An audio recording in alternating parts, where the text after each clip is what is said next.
If you cheer because a man is bleeding, you had better pray he never finds a reason to smile.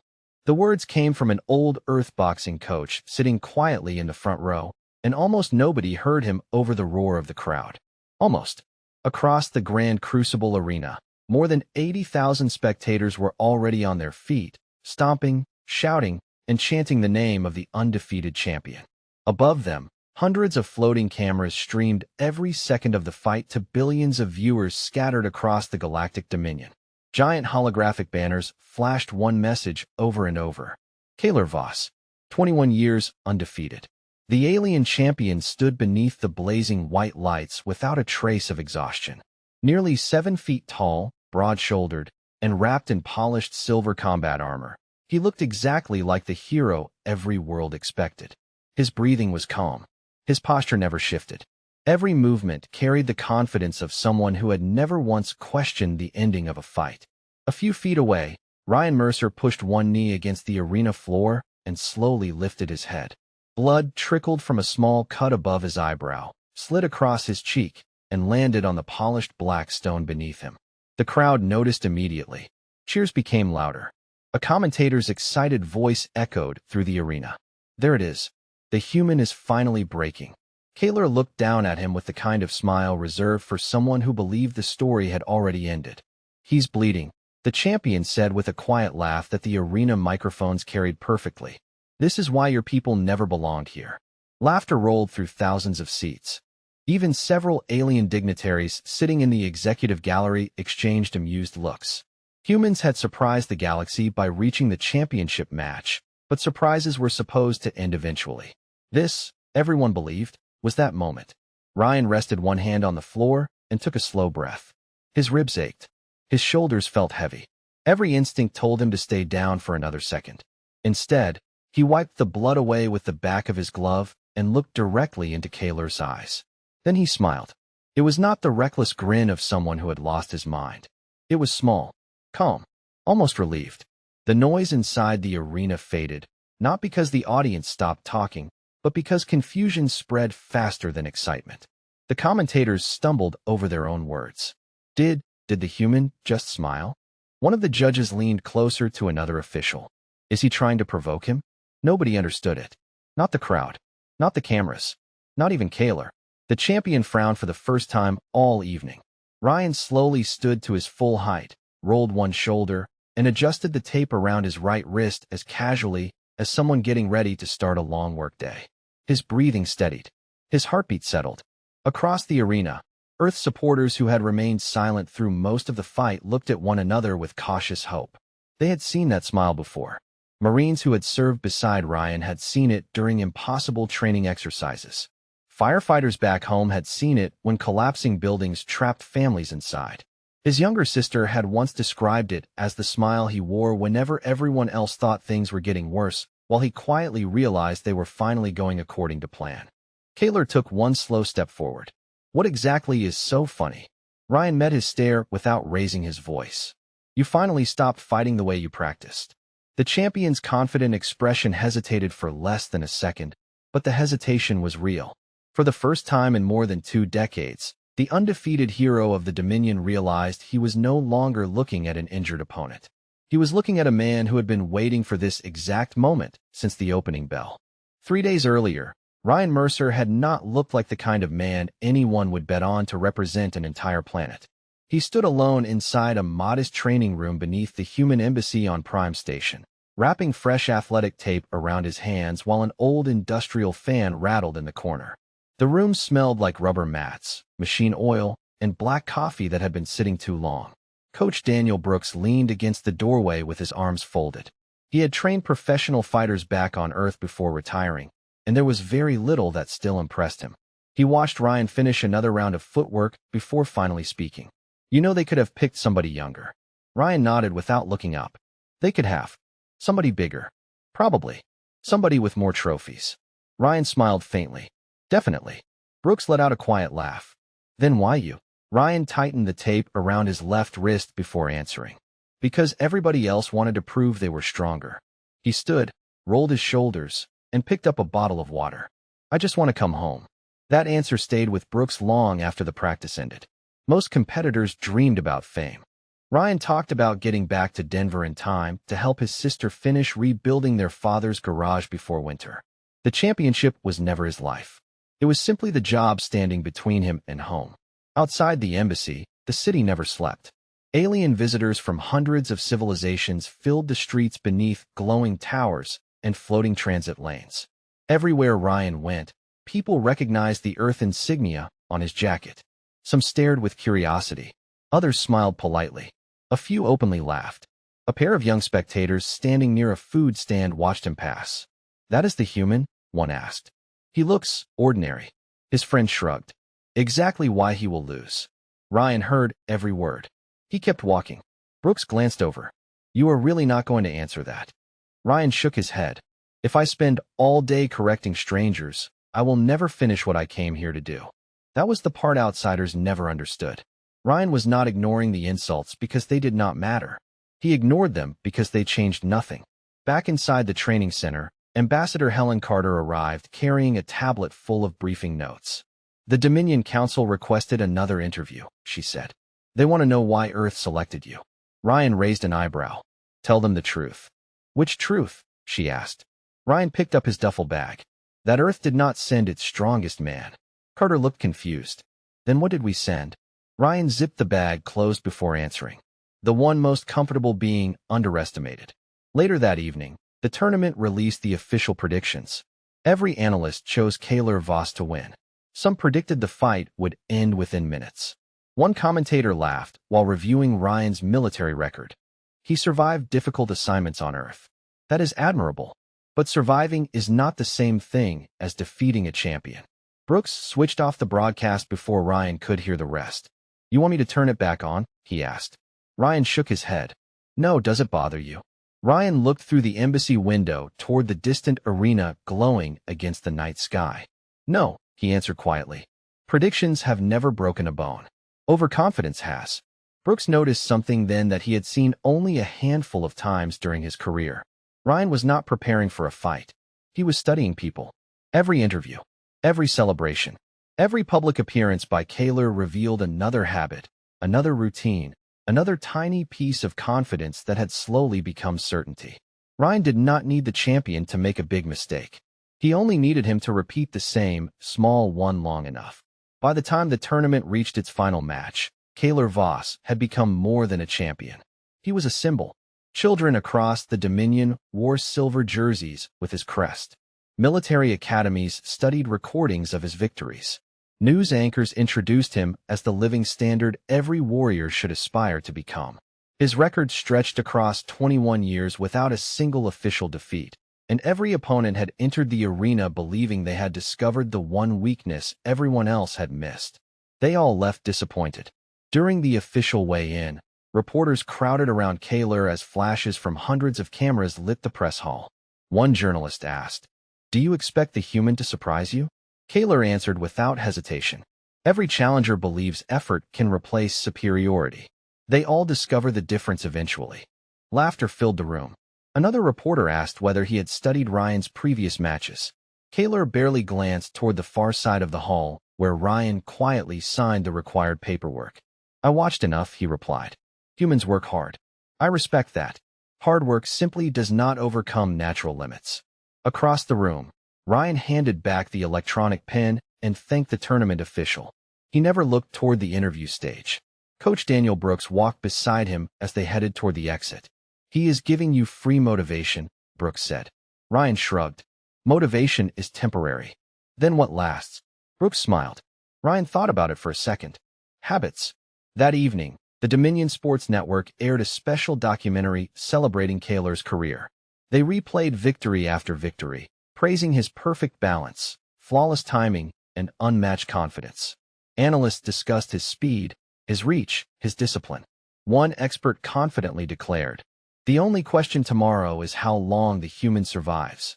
Inside the embassy gym, the television remained muted while Ryan continued moving through slow footwork drills.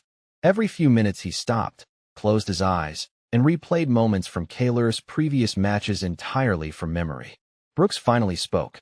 "You have watched these recordings so many times I could probably quiz you myself." Ryan nodded. "Good." What are you looking for? Ryan answered without opening his eyes. The thing he stopped noticing years ago. Brooks leaned against the wall. And what is that? Ryan finally looked up. The longer somebody goes without being challenged, the more they stop reacting. They stop observing. They start assuming. Early the next morning, competitors gathered in the underground corridor beneath the arena before the opening ceremony. Some stretched. Others listened to music through headphones. Ryan sat quietly tying his shoes.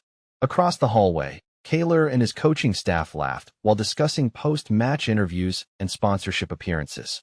One assistant joked about where the championship celebration should be held after another easy victory. Ryan could hear every word. He simply double-checked the knot on his right shoe and stood. Ambassador Helen Carter approached him carrying a small cloth patch embroidered with the Earth flag. "Your mother called," she said softly. Ryan smiled. "Did she remind me to eat enough vegetables?" Carter laughed. "Almost. She said she is proud of you whether you win or lose." Ryan looked at the patch before carefully fastening it inside his jacket where nobody else could see it. "That is enough." A loud announcement echoed through the corridor, calling both finalists toward the entrance tunnel. Kaler stepped forward first, greeted by thunderous applause shaking the walls before he even became visible. Ryan waited patiently behind him. As the arena doors slowly opened, Brooks placed one hand on Ryan's shoulder. "Remember," he said quietly, "he believes he already knows who you are." Ryan took one calm breath as the lights spilled into the tunnel ahead. "That," he answered, "is the only advantage I asked for." The opening horn echoed through the grand Crucible arena, and the championship officially began. Kaler moved first, just as Ryan had expected. The champion never rushed, never wasted motion, never showed emotion. Every step was measured, every movement polished by 2 decades of victories. The crowd loved it. They rose to their feet every time Kaler advanced another few inches, convinced they were watching perfection unfold once again. Ryan circled quietly, his eyes fixed not on Kaler's hands, but on his shoulders and hips. Coach Daniel Brooks had repeated the lesson for years. Hands could lie. Feet could fake. Shoulders always told the truth. The first exchange came and went quickly. Ryan gave ground instead of forcing an attack. The commentators immediately filled the silence. The human is already on the defensive. Kaler is controlling every inch of the arena. Brooks watched from the coaching area without reacting. Ambassador Helen Carter stood beside him with her hands folded tightly together. "Is he falling behind?" she whispered. Brooks never looked away from the match. "No," he answered. "He is collecting information." Around the arena, nobody else saw it that way. Every small retreat looked like fear. Every careful step looked like hesitation. Kaler smiled each time Ryan backed away another foot. "You trained all this way just to avoid me?" the champion asked. Ryan answered calmly. "I came to understand you." Kaler chuckled. "There is nothing to understand." Ryan did not reply. Instead, he kept moving, allowing Kaler to dictate the pace exactly as he always had against every previous challenger. Another clean exchange followed. The audience exploded with applause, convinced the gap between them was growing wider. High above the arena floor, the analysts replayed highlights while drawing glowing diagrams over the live footage. "Notice how the human keeps retreating in straight lines," one analyst explained confidently. "He cannot match the champion's pressure." Sitting quietly in the Earth delegation, an elderly retired Marine named Walter Hayes shook his head. His granddaughter looked up at him. "What is wrong?" she asked.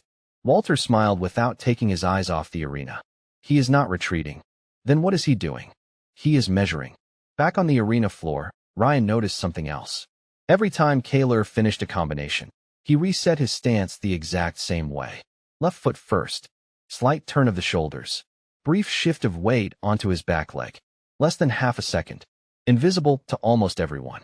Ryan quietly stored it away. Minutes passed. Kaler continued pressing forward, growing more comfortable with every exchange.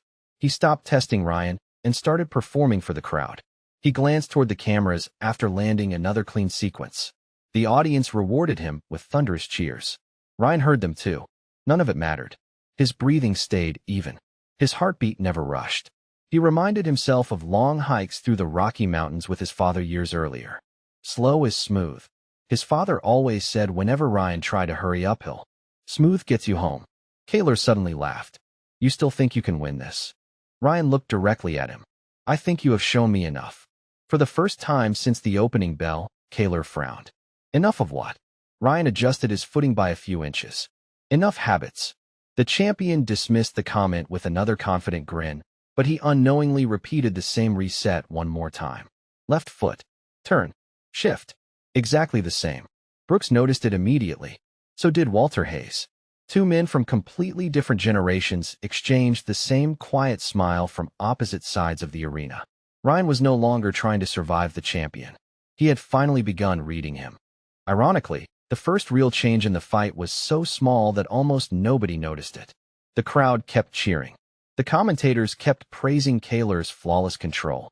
The giant screens continued flashing statistics that overwhelmingly favored the reigning champion. Yet Ryan Mercer saw something the numbers could not measure. Kaler's breathing was no longer perfectly even. It was still controlled, still impressive by every ordinary standard. But after repeating the same aggressive rhythm for nearly 20 minutes, a tiny delay had crept into every reset. Less than half a second. Most people would never see it. Ryan had been waiting for exactly that. Kaler stepped forward again with the same confident sequence Ryan had memorized since the opening minutes. Left foot. Turn of the shoulders. Weight shifted backward for the briefest instant. This time Ryan did not retreat. He moved just a few inches inside the opening instead of away from it.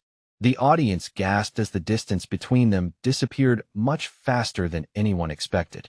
Ryan made one clean adjustment, touched Kaler squarely across the chest with a perfectly timed counter, and immediately stepped back before the champion could answer.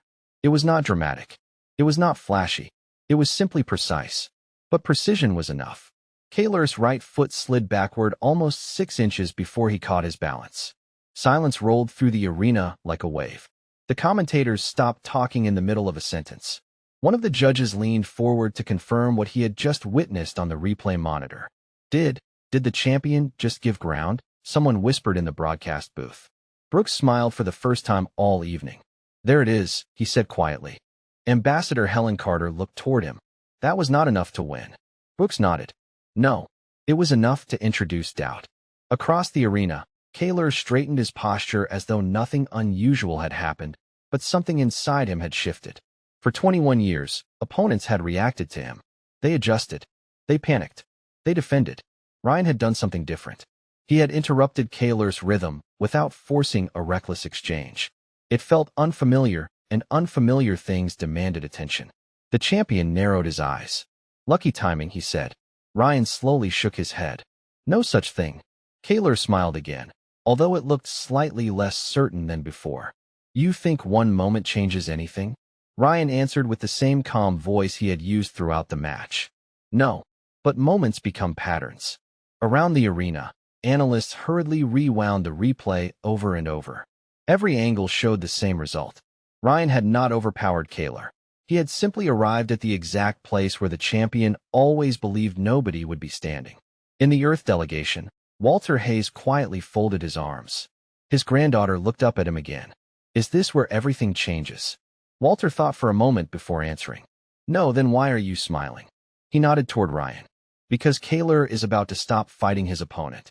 Who is he fighting then? Walter watched the champion's face harden with growing frustration. The question inside his own head. Back on the arena floor, Kaler took another slow breath. For the first time in years, he stopped looking at the cheering crowd.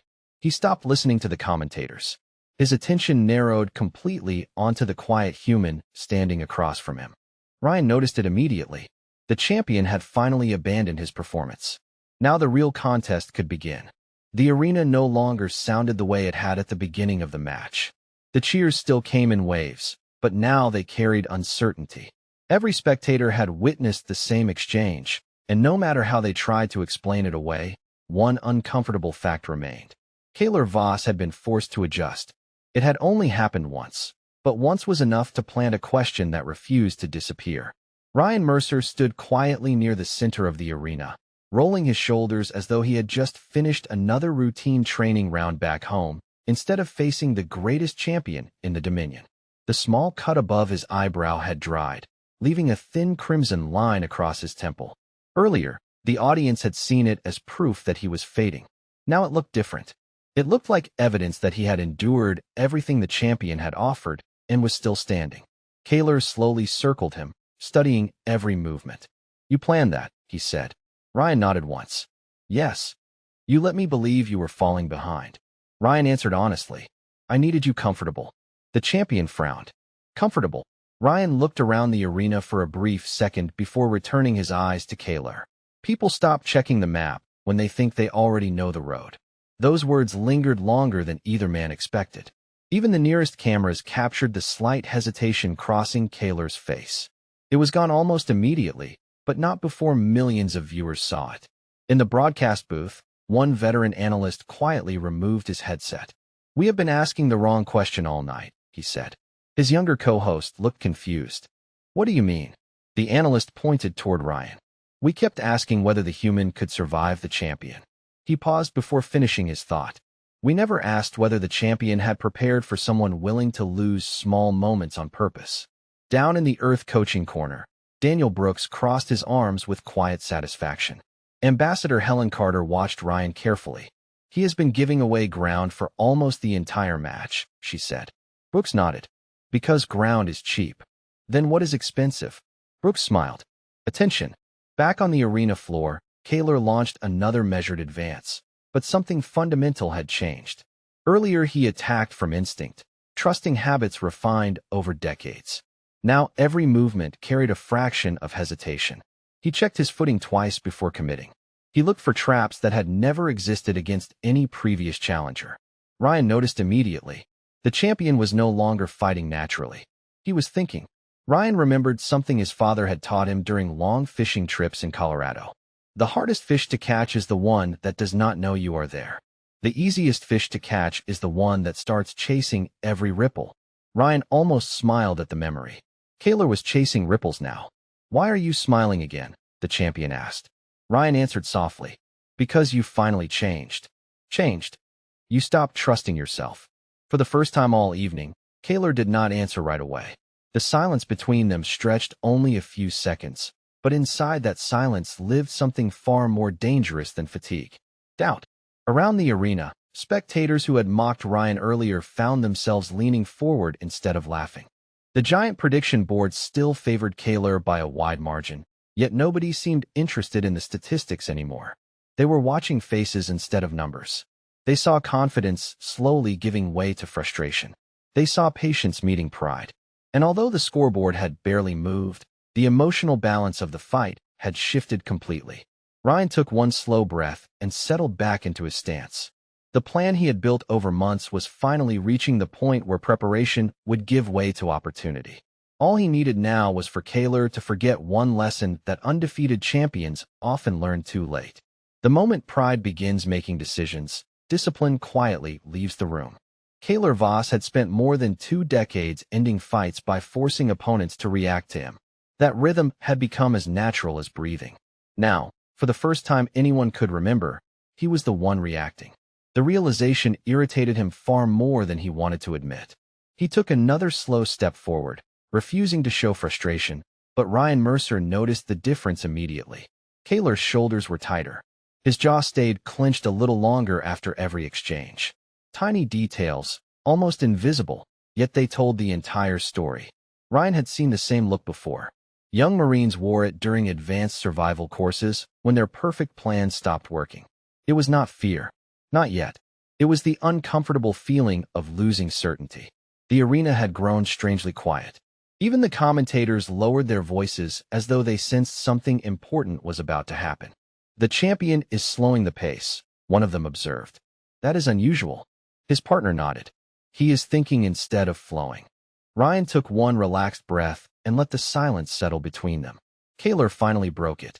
"You wanted this." Ryan answered without hesitation. "Yes." "You wanted me to hesitate." "Only for a second." Kaler narrowed his eyes. "Why?"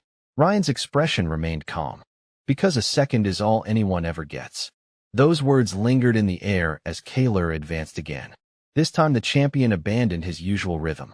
Instead of repeating the familiar sequence Ryan had studied for months, he improvised. Faster, sharper, more aggressive. The crowd erupted, believing the champion had finally decided to end the contest. Ryan did not panic. He simply adjusted his footing by a few inches, exactly the way Brooks had drilled into him thousands of times back on Earth. Never chase speed. Meet it with timing. Kaler committed fully to the exchange, convinced surprise would restore control. Ryan waited until the final instant before stepping just outside the line of attack. His movement was economical, almost invisible, followed immediately by one clean counter that landed squarely enough to interrupt the champion's balance again. Kaler stumbled a single step before catching himself. It lasted less than a heartbeat. The arena fell completely silent. 80,000 spectators stared at the replay appearing on the giant screens overhead. The slow-motion angle revealed what nobody had noticed in real time. Ryan had not won because he moved faster. He had moved later. He trusted his timing while Kaler trusted his assumptions. That cannot be right, one analyst whispered into his microphone. The champion committed first. A retired military instructor sitting beside him quietly replied, "Exactly. He committed before he confirmed." Down in the Earth section, Walter Hayes folded his hands together. His granddaughter smiled nervously. "Is Ryan taking over now?" Walter shook his head. "Not yet." "Then what just happened?" Walter watched Kaler carefully straighten his stance once again. The champion just realized he can be wrong. Ryan looked across the arena and saw something he had been waiting for since the tournament began. Kaler was no longer looking at him with confidence or amusement. He was studying him with genuine respect. Ironically, that made the champion even more dangerous. Ryan welcomed it. He had never come here hoping to embarrass a legend. He had come to prove something much simpler. Human beings did not become extraordinary because they refused to fall. They became extraordinary because they learned something every single time they stood back up. As the referee signaled for the match to continue, Ryan quietly reset his stance. The hardest part of his plan was finally complete. He no longer needed Kaler to underestimate him. Now he needed the champion to overestimate the pressure he was under, because that was when even the greatest competitors started making decisions they never practiced. The replay ran again and again across every screen in the Grand Crucible arena. Analysts slowed it down to one-quarter speed, drawing glowing lines across Kaler Voss and Ryan Mercer as they tried to explain what everyone had just witnessed. None of their diagrams captured the real story. Ryan had not discovered a hidden weakness in the champion's body. He had discovered a habit in the champion's mind. Back on the arena floor, neither man spoke for several long seconds. The noise from the audience faded into the background as they quietly circled each other. Kaler was breathing harder now, not from exhaustion alone, but from concentration. Every decision demanded more thought than it had an hour earlier. Ryan noticed it immediately. Human beings had a saying that Brooks repeated throughout training. When your brain starts doing work your instincts used to handle, you are already paying a price. Ryan had waited all night for Kaler to begin paying that price. Finally, the champion broke the silence. "How long?" he asked. Ryan tilted his head slightly. "How long what? How long have you been studying me?" Ryan answered honestly. "Since the tournament announced the bracket." Kaler let out a slow breath through his nose. "Months. Every day. Just for this one fight." Ryan nodded. There was never another one after this. Those words landed harder than any exchange they had shared. Kaler suddenly understood something uncomfortable.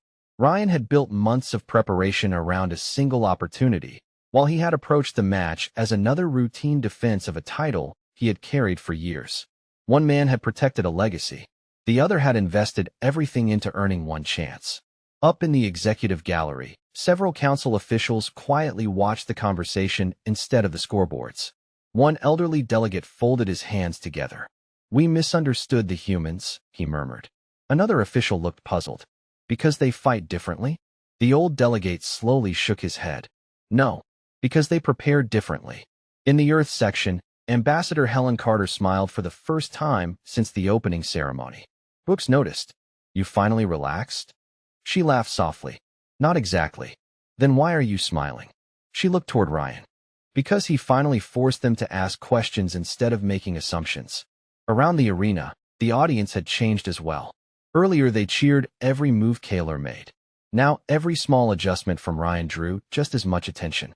Alien spectators who had dismissed him before the opening bell leaned toward one another, quietly debating what they had missed. Some replayed earlier moments on handheld displays. Others searched through Ryan's previous tournament matches. They all reached the same conclusion. The signs had been there from the beginning. Nobody had bothered looking because they had already decided how the story would end. Kaler slowly settled back into his stance. His confidence had not disappeared. If anything, it had become quieter and more honest. "You earn my respect," he said. Ryan gave a small nod. "Thank you. Do not mistake respect for surrender." Ryan almost smiled. "I was hoping you would not." The referee signaled for them to continue. As they stepped forward once more, the atmosphere inside the arena felt completely different from the opening bell. This was no longer a spectacle built around an unbeatable champion entertaining the galaxy. It had become a contest between two professionals who understood exactly what stood across from them. Somewhere high above the arena, one commentator removed his headset and quietly admitted what millions of viewers were beginning to realize for themselves. "We spent the entire evening measuring strength," he said. "We should have been measuring patience." And standing beneath the bright lights, Ryan knew the final lesson of the night had not yet been taught. The referee gave the final signal, and the arena settled into a silence so complete that even the broadcast crews stopped whispering. Nobody cared about predictions anymore. Nobody cared about statistics. The only thing that mattered was what the next few seconds would reveal. Kaler Voss stepped forward with steady eyes, no longer chasing the crowd's approval, no longer trying to overwhelm his opponent with reputation alone. Ryan Mercer did the same. For the first time that evening, they met as equals. The final exchange happened so naturally that many spectators almost missed its importance. There was no dramatic celebration, no desperate gamble, no reckless charge. Ryan trusted the patience he had carried from the first day of training. Kaler trusted the experience that had made him a champion. The difference came down to one decision. Kaler expected Ryan to react. Ryan chose to remain calm for one heartbeat longer. That single heartbeat changed everything. When the referee stepped between them moments later, the arena remained perfectly still. Then the official raised Ryan's hand. No fireworks exploded. No music drowned out the moment. The silence itself carried more weight than any celebration could have. Across the Grand Crucible arena, thousands of alien spectators slowly rose to their feet. One by one, applause spread through the audience until the entire stadium echoed with genuine respect instead of excitement. It was not applause for an upset. It was applause for discipline that had finally been understood. Kaler looked at Ryan for several long seconds before extending his hand. "I thought I understood strength," he said quietly. Ryan accepted the handshake without hesitation. "So did I," he replied. "Turns out it looks different every time you meet it." Kaler gave a small smile. "You never wanted to embarrass me." Ryan shook his head. "No, I wanted to earn your respect." "Those are not the same thing." The champion nodded once. "You did." Up in the executive gallery, the elderly council delegate watched the handshake with thoughtful eyes. A younger official asked, "Will the galaxy remember this as the night the champion lost?" The old delegate smiled gently. "No, they will remember it as the night we stopped misunderstanding humanity." Down in the Earth section, Daniel Brooks quietly gathered his jacket. Helen Carter looked at him with tears in her eyes. "You should go congratulate him." Brooks laughed softly. "He does not need congratulations." "Why not?" Brooks looked toward Ryan, speaking respectfully with Kaler in the center of the arena. "Because the lesson was never about winning." "Then what was it about?" Brooks answered the same way he had taught every student who ever walked into his old gym back on Earth. Character always lasts longer than applause. Later that evening, reporters surrounded Ryan outside the arena, hoping for a headline that would spread across the galaxy. One asked, "What was the moment you knew you could win?" Ryan thought about the question before answering. Winning was never the first goal. The reporter looked puzzled. "Then what was?" Ryan smiled the same quiet smile that had confused the entire arena hours earlier. "Leaving without pretending to be someone I was not."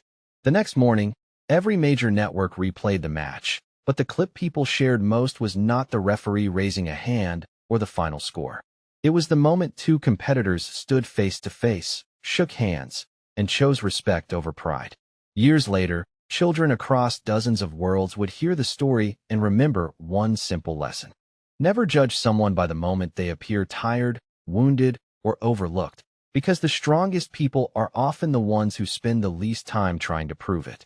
Real strength is not measured by how loudly you announce yourself. It is measured by how calmly you keep moving when everyone else has already decided your story is over.